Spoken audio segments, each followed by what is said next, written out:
So, of course, my relationship with Armand was beautiful and very different than other people had with him. He was the most cantankerous, predictable, and supremely lovable man I will probably ever know.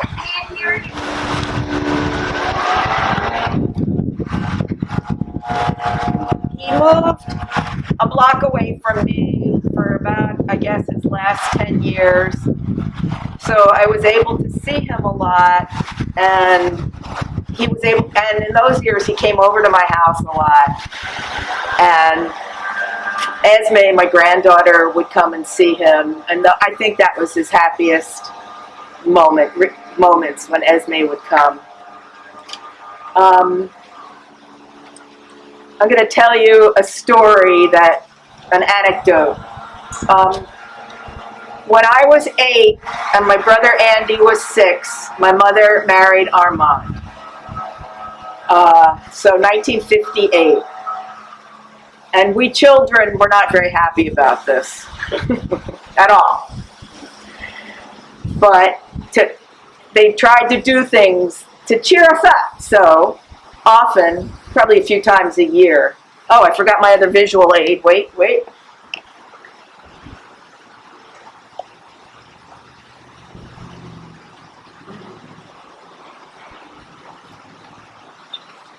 We would pile into a Peugeot station wagon, which only started if there wasn't a cloud in the sky. This was a finicky car, but it was French, so we had it. And we would drive to New York and park and go to Rockefeller Center. And my mother and us kids would watch the ice skaters. I don't remember if we skated or not. And Armand would dash in ecstasy into the marvelous French bookstore that was there and come out with Tintin books in French. Everybody calls it Tintin, but guys, it's Tintin. And records. And the records were like all Yves Montand records, who he loved, a very famous French singer who had been in the French Resistance and was also a very popular singer of that time. And then the fun part was they would take us all way downtown. There were marvelous, tiny French restaurants in those days. And I think the one they took us to was called the Veau d'Or. And Armand loved apparatus of any kind. And he introduced us to eating snails. We were 2 tiny children from Elkins Park. We, of course, had never even seen a snail, no matter any kind of snail. And so we were given the snail pincers. I looked this up. They're called, which are these sort of spring-loaded metal, I don't know, things that would pick up the snail shell, and which was in a little tin plate that had indentations for the snails, and used this long fork. So you're holding this thing, and you're getting it out, and Armand is in ecstasy because he just loves all these gadgets, and they're beautiful. And so, and then they'd drink a lot of wine, and we would drive back to Doylestown. That's where the beginning of culture, I'd say, really started for me.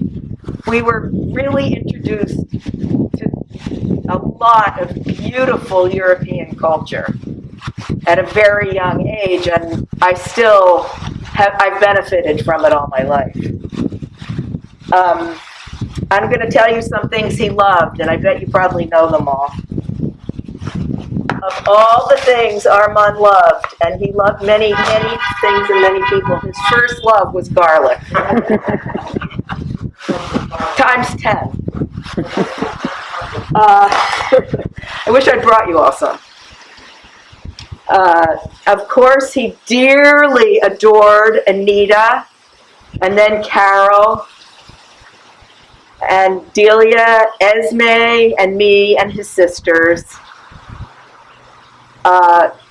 Who knows the name of the cheese that was his favorite? Epois. And there was another. Almost. It's a bridge.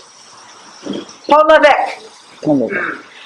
And once when I was a little tiny girl in Doylestown, after he had moved in with us, I opened the refrigerator door, was sent flying backwards by the fumes of the Pont l'Evêque, and burst into tears and ran out the door. And I found it also hilarious that when I cleaned out his refrigerator after he died, the same thing happened. The very same thing. He adored his trips to Europe with the poker club, with an adoration that was unmatched, probably. And on one of the trips, he was really not up to it, and they carried him around. It was a beautiful thing. He, as we all know, his poker club, did he ever miss a game in 50 years? Maybe one. But he would, the week before the game, my mother would say, he was a nervous wreck, starting exactly a week before the game, every week, and we had to walk on tenterhooks. If you were late to this game, or if you didn't show up, you could be banished.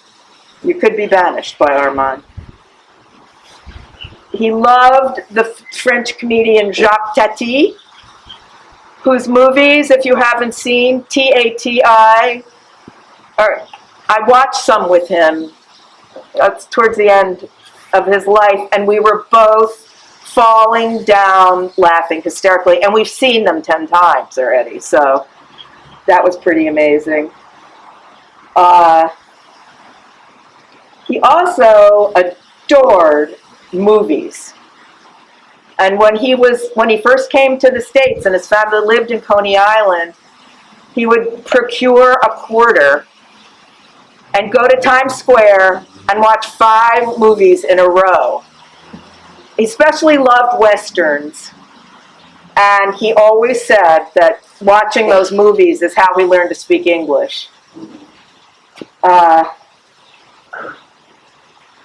Here are the movies that my 9-year-old, I was by then, and I was 11, little Jewish children from Elkins Park. Here are the movies that we were shown at that age. All of them silent. Potemkin, Alexander Nevsky, wait. Nanook of the North, all of Chaplin. Of course, The Great Dictator was his favorite. All of Harold Lloyd. And he would get the films, the 16-millimeter reels. He could get them from the library at Alfred. It was heaven for him. And a projector. And we would go in, I think we once were in a biology lab at Alfred. And he projected them on the wall for us. And those images have been locked in my head, which is why I'm so weird, for many, many years. Let's see. I am so happy that he predeceased Ruth Bader Ginsburg, because the Supreme Court was everything to Armand, and he would talk about it maybe every conversation I ever had with him. Up came the Supreme Court. So I'm glad he didn't have to see that, to see what's about to happen.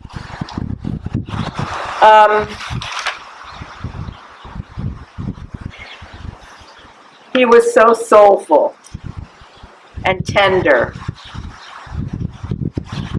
And my memories that I love him for the best are like what Andy said, of how he tended to Anita when she was dying of cancer at our house and didn't leave her side for days. And also to my completely incapacitated brother Andy, who had terrible brain damage. And just what Andy said, Armand would take care of him, and he was huge, like he was a little baby. And I guess I'm remiss not to mention my brother Leo, who Armand loved with all his heart, and who was gave him also a lot of service. And so Armand and I tried hard towards the end of Leo's life to get him going, and it was impossible, but I don't know. What a man. Who's ever met anybody like Armand? And I got to keep everything that was in his drawer in his kitchen. Implements, like 75 Apinal knives, like things, I don't even know what they were. But he sure loved his gadget, little cooking, stuff for cooking. So, thank you so much for coming, and I know how much everybody misses him. Thank you, Claudia. Okay.